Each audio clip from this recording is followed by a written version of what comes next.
relacionadas con actuar en un medio que no facilita su desempeño por el hecho de ser mujeres. Por una parte, esta ansiedad puede generar estrategias de supervivencia y de lucha contra condiciones adversas, pero ahí estamos gastando energía, ¿no?, que deberíamos dedicar a la producción directamente. Pero también puede producir actitudes que no conducen al éxito.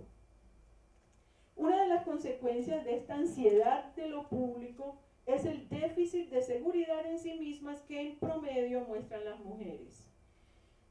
Hace muy poco, en este mismo año, dos investigadores estadounidenses, Katie Kay y Claire Shipman, publicaron sus investigaciones sobre lo que ellas llamaron la brecha en la confianza, o sea, en la seguridad en sí mismas.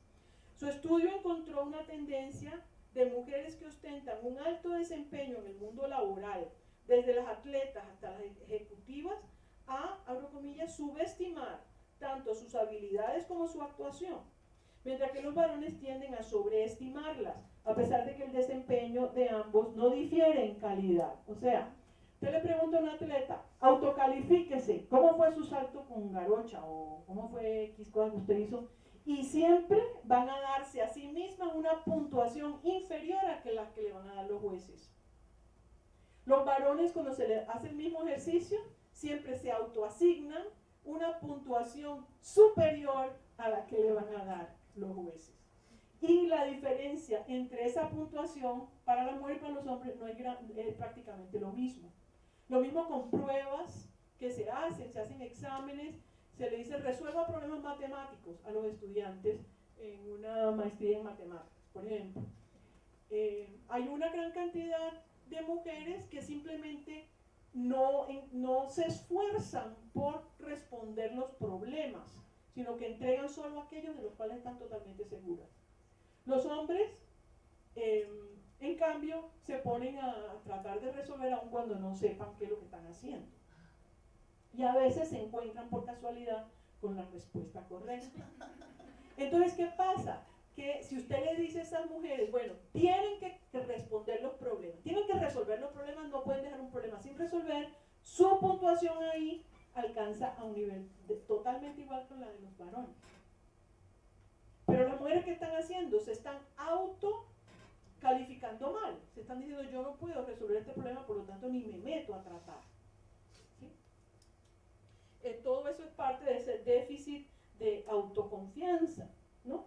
Las mujeres tampoco en el campo laboral piden ascensos ni mejores salarios en la misma proporción que los varones, y tampoco llegan a los niveles superiores donde se toman las decisiones. Hay un gran déficit de mujeres en los niveles superiores en el mundo de las finanzas, en la política, es muy evidente, etc.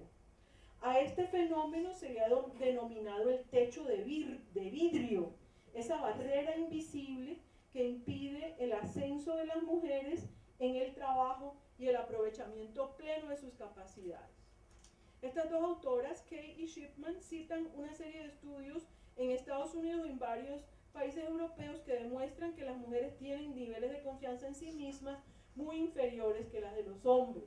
La solución, dicen las autoras, pasa por educar a las mujeres para confiar más en sí mismas y para actuar de manera más efectiva.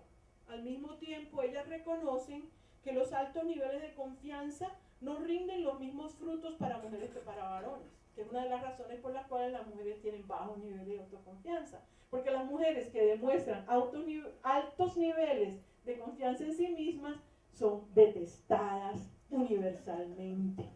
Aquellas líderes que hablan con frecuencia en las reuniones, que toman iniciativas de manera visible, que hablan duro, son con frecuencia juzgadas como demasiado agresivas. Pregunten ustedes cuál es la reputación de Gabriela Castellanos en esta universidad.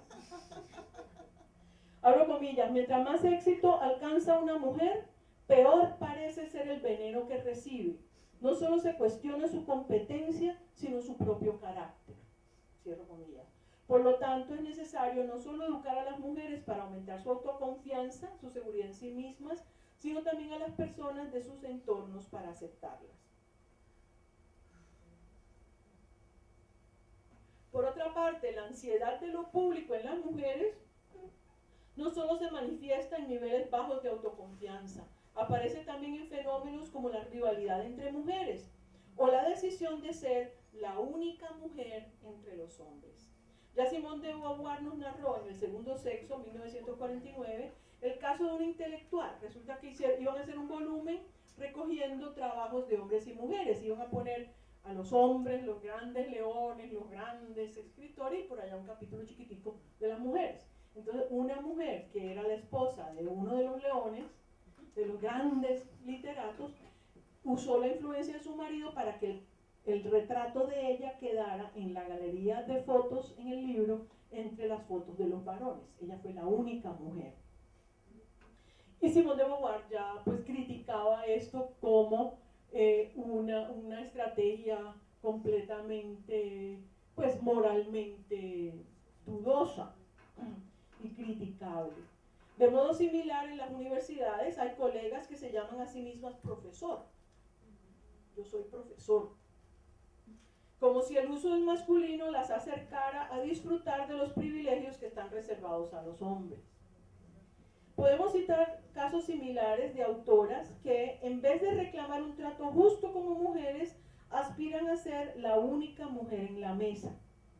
Hay una obra de teatro que se llama Amigas Imaginarias, de la dramaturga Nora Ephron, que murió recientemente, y allí ella utiliza la anécdota de un hecho real. Hay dos autoras estadounidenses de la segunda mitad del siglo XX, que son Lillian Hellman y Mary McCarthy, que ambas alcanzaron un cierto grado de reconocimiento, pero eran juzgadas autoras menores. O sea, las consideraban más bestsellers que verdaderas literatas con toda la extensión de la palabra. Y ellas se odiaban a sí mismas, y inclusive una la insultó a la otra en un programa de televisión, entonces la otra le puso una demanda por calumnia, y eso se volvió un circo en el cual se desprestigiaron ambas. En esta obra, sobre ese caso, la dramaturga pone en boca de Lillian Hellman la frase de que la otra aspira a ser la única mujer en la mesa. En la reseña de esta obra, Katie Roife afirma que ambas mujeres trataron de sacarse la una a la otra a codazos del mundo literario masculino serio y alcoholizado. Cada una de ellas esperaba ser incluida en ese mundo, pero su rivalidad las convirtió en objeto de críticas y burlas por parte de los hombres.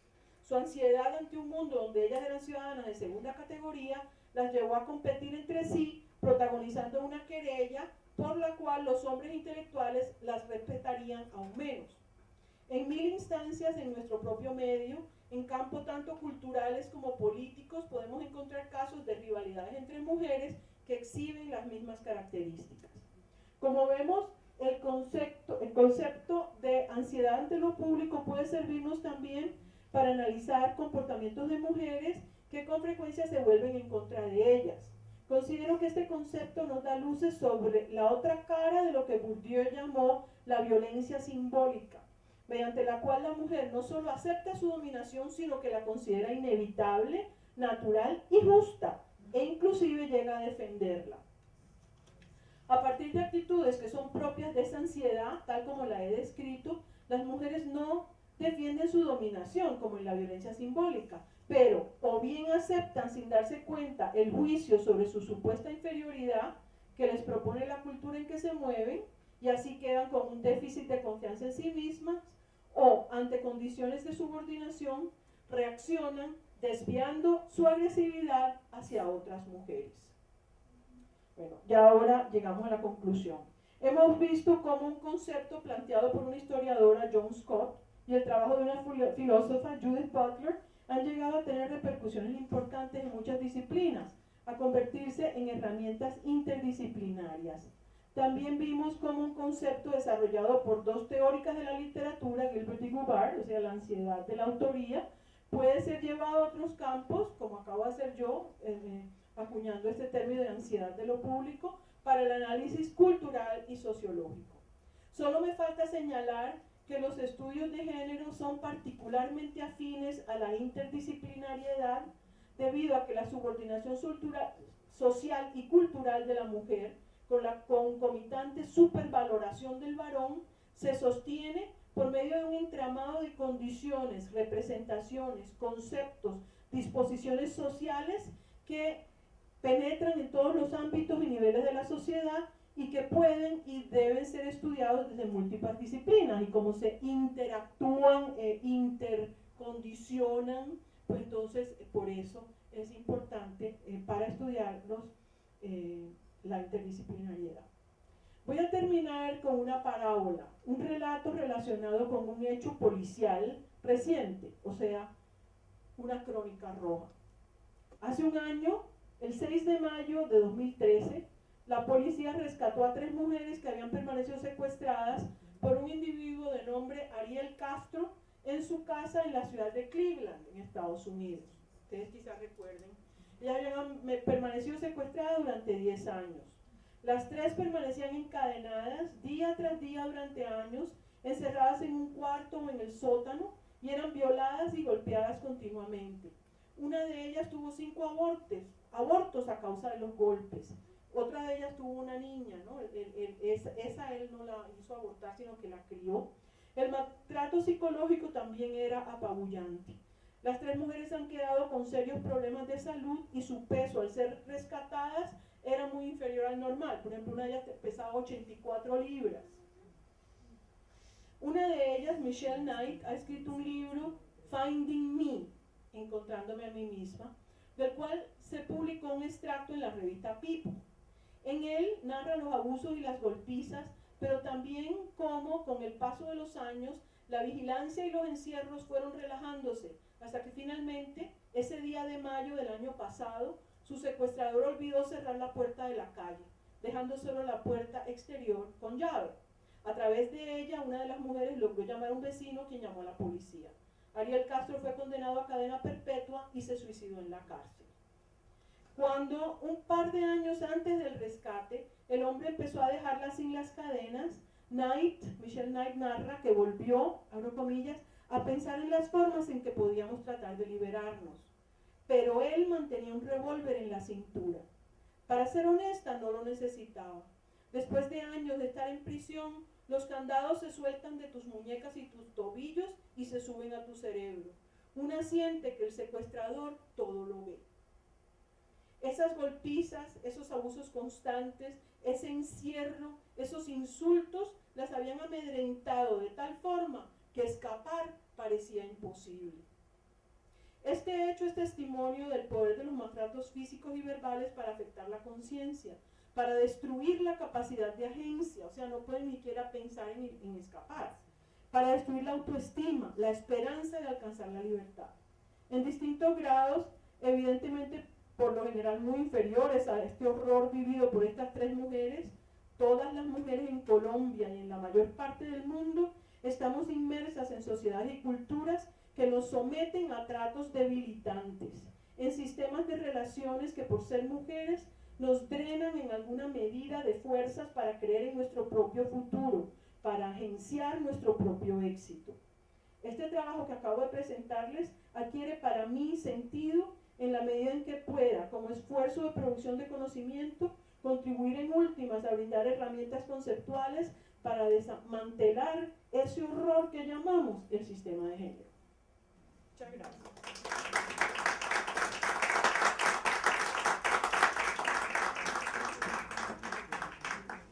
Bueno, muy bien, profesora Varela Castellano, muchas gracias. Pasamos entonces a la sección de preguntas, inquietudes, comentarios. Buenos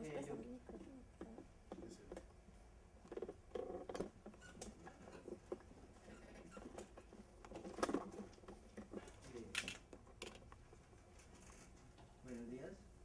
Mi pregunta iría a qué estudios han desarrollado aquí en Colombia los hombres que no se meten en el discurso de los machos o compiten en ese sistema, o sea, qué investigaciones o de las nuevas masculinidades alternativas que están surgiendo, porque actualmente en la actualidad los hombres que nos inscribimos en esto también sentimos esa presión de no ingresar en el sistema de la competencia. Entonces, ¿qué investigaciones o Bueno, aquí mismo tenemos los trabajos de Fernando Urrea, que ha trabajado con el tema bastante.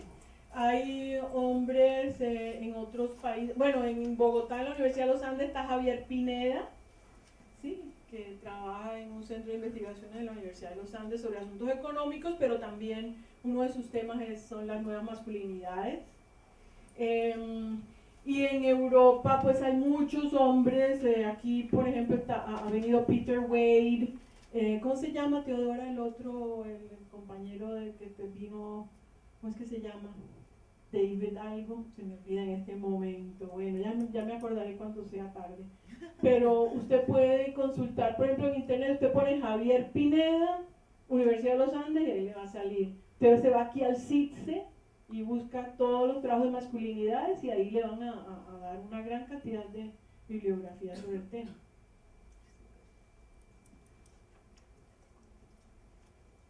¿Alguien más?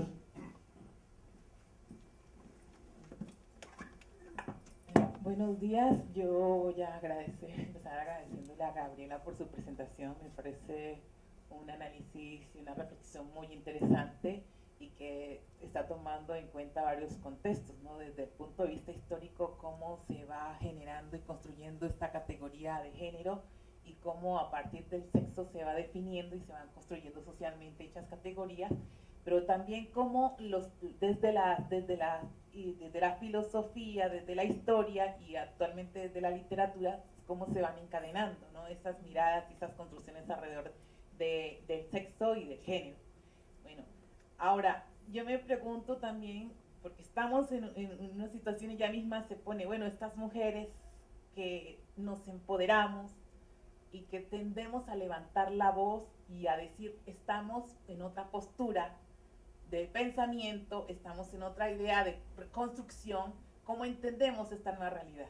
No la entendemos desde esta dicotomía hombre-mujer, sino que planteamos que también hay otras alternativas que superan o de reconstrucción de la categoría género, que va más allá de lo sexual, pero también más allá de una construcción social de la cual nosotros también queremos ser partícipes.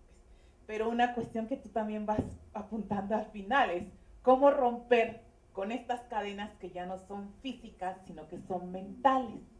Cómo reestructurar y poner en cuestión otras maneras de construcción de estos modelos de género, pero también una cosa que me llama mucho la atención y que creo que tú lo recalcas, ya no estamos solamente hablando de relaciones patriarcales, estamos hablando de relaciones sociales de género, y que en ese constructo de relaciones sociales de género nosotras como mujeres tenemos una amplia participación, y no es una visión donde las mujeres estamos victimizadas solamente por esta división entre lo masculino y lo femenino, sino qué postura, qué posición estamos dando en ello y cómo podemos romper con estas otras visiones más patriarcales y generar una nueva visión de relaciones donde nosotras también podemos mostrar otro modelo de construcción de lo femenino frente a lo masculino.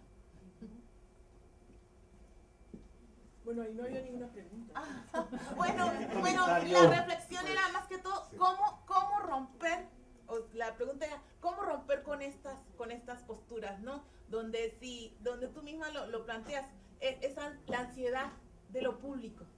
¿Cuál es la propuesta que tú pones desde el hacer? Tú planteas en una reflexión de que dices con este estudiante cómo estas categorías nos pueden ayudar a entender, pero también cómo estas categorías nos pueden ayudar a romper y generar nuevas formas de relaciones sociales donde las mujeres tengamos otra postura, donde nuestra ansiedad no esté allí, o podamos resolver esa situación de ansiedad que nos genera estar dentro de lo público sin tener que creernos hombreadas o sin tener que competir con otras mujeres. Sí, lo único que yo puedo hacer es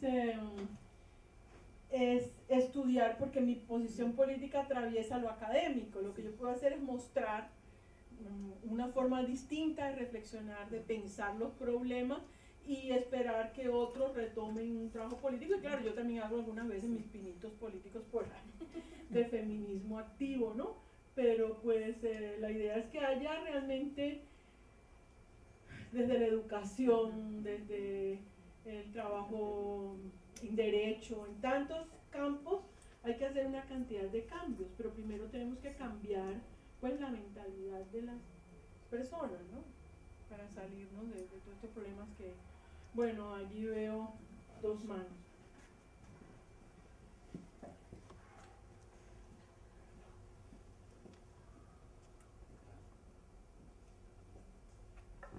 Bueno, yo quería como hablar 2 asuntos. Un primero asunto más bien como resaltarlo, varios de los aspectos que a mí me parecen de la presentación de la profesora Gabriela. El primero tiene que ver con lo que yo voy a denominar como una relectura que ella hace del concepto cuando nos hace las aclaraciones en términos de la traducción, que a mí me pareció eso central en el concepto, porque hemos venido trabajándolo y entendiéndolo pues que va más allá de la visión biológica, de lo físico y que trasciende a lo cultural, a lo simbólico. Y a mí eso me parece central en la nueva relectura o los elementos que ella nos da para releer el concepto en las autoras. Y entonces yo decía, allí ya con la segunda idea, bueno, eso nos permite mostrar cómo desde esas relaciones primarias ya hay un proceso de socialización que va transmitiendo un mundo simbólico, inconsciente, en el recién nacido.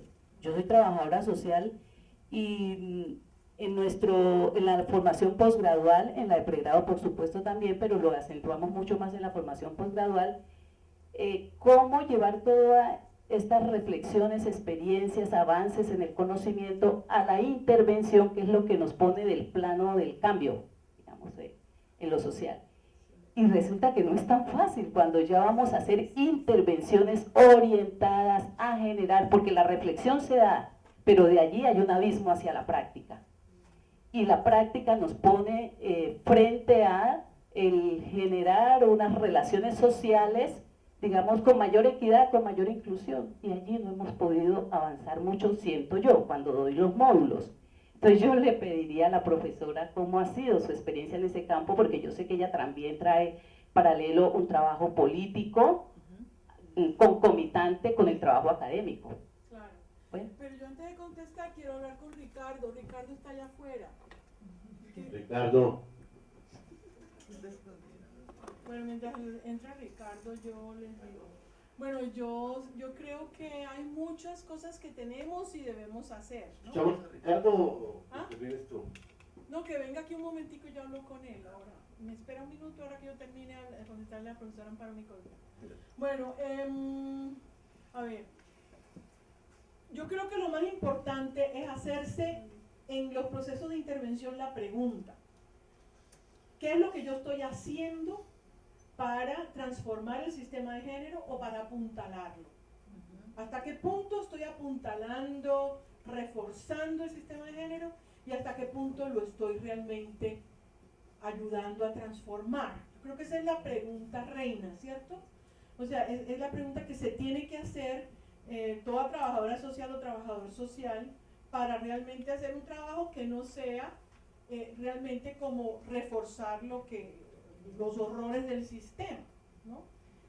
Eso en primer lugar. Y en segundo lugar, pues también tenemos muchas avenidas de trabajo que se pueden realizar, ¿no? De trabajos de intervención, de cambio de mentalidades, trabajos en relación con actitudes, con ideologías, pero también con hechos, porque muchas veces, por ejemplo, la violencia, al estudiar la violencia, nos quedamos solamente en la superficie y no ahondamos, ¿sí?, en el aspecto de la construcción de los sujetos, la construcción de la subjetividad, ¿sí?, a través de los hechos violentos, a través de las ideologías que están subyaciendo a esos procesos violentos, ¿sí?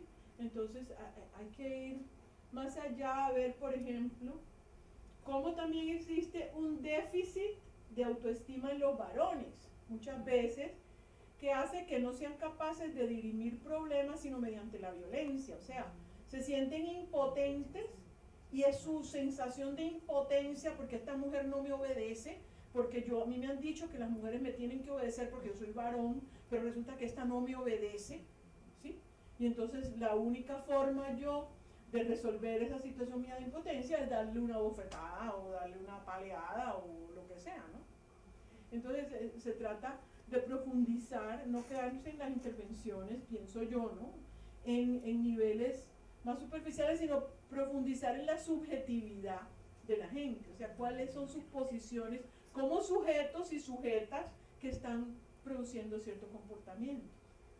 No sé si eso ayuda en algo, Ricardo. ¿Alguna otra pregunta? Si había Adolfo atrás, tenía otra pregunta.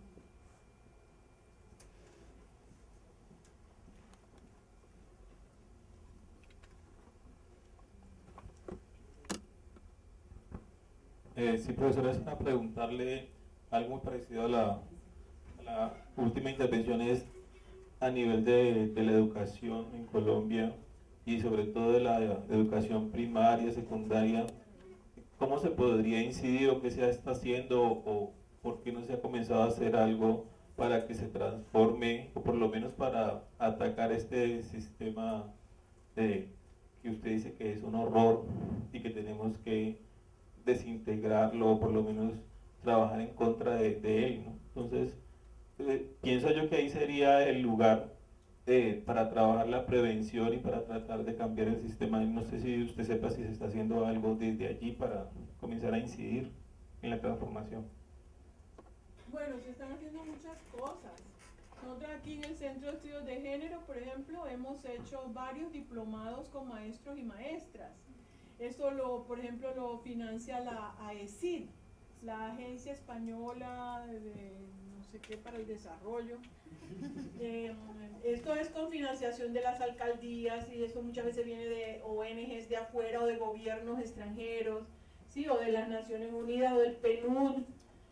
Y con todas esas financiaciones se hacen distintos proyectos de cambios en los currículos, de análisis de los currículos, se hace estudio del currículum oculto, ¿sí? Como por ejemplo en educación, no solamente habla la maestra o el maestro, sino que también habla la forma como está organizado el espacio, el uso de uniformes, si las niñas andan con unas falditas que les hacen difícil moverse libremente o si se ponen pantalones para poder hacer gimnasia. Si en el espacio lo ocupan solo los varones jugando fútbol, por ejemplo el patio del colegio se vuelve el futbolito en el momento del recreo y las niñas están en la periferia conversando. O sea, son cosas que se llama el currículum oculto, son formas en las cuales se producen roles de género muy fuertes a través de la educación. Bueno, todo eso se está estudiando, pero por supuesto a veces uno siente que es como tratar de derrumbar una pirámide con una cucharita, ¿no? Rascando una pirámide con una cucharita. Pero bueno, ¿qué podemos hacer, no? Frente a la enormidad del sistema y toda la fuerza que tiene, hemos logrado algunas cosas, o sea, no es tan desalentador la cosa, sí hemos producido algunos cambios. A ver, Luz Elena. No, pues con respecto a eso, lo que decía la profesora Amparo, es que yo siempre siento que a veces es muy grande la brecha entre lo académico y la práctica. Ay, yo no quiero eso, ustedes me están escuchando, ¿cierto? Entre lo académico, entre lo que es académico y la práctica, ¿verdad? Porque, claro, en los procesos, por ejemplo, de intervención en los que yo he estado, yo, por ejemplo, con respecto a lo de la política pública, voy a poner un ejemplo, cuando yo estuve allí. Yo tenía un grupo de mujeres y yo pues hablándole pues de todas estas bellezas que tiene la Constitución Política Colombiana, ¿no? Todos los convenios que tiene. Y estas mujeres logrando entender un poco pues cómo era eso de la ley, sobre todo por el imaginario que la ley tiene aquí, ¿no? Donde hay un descreimiento total frente a las instituciones públicas. Pero lo que yo veía es que más que eso, ellas querían hablar de sus cuestiones más cotidianas, de sus cuestiones más íntimas, de cómo es su cotidiano con los hombres, incluso con sus propias hijas, cuando todo el tiempo las sobrecargan de trabajo en el hogar y empezaban a mirar que son, digamos, muy como somos o como han sido muchas mujeres, ¿no? Muy generosas con los hombres y siempre disculpándolos de todo, ¿no? Están cansados, dejar, está con un amigo, está tomando, no, pues el muchacho que va a saber hacer eso. Entonces yo siento que en los procesos de académicos y de práctica, yo sí pienso que cada vez hay que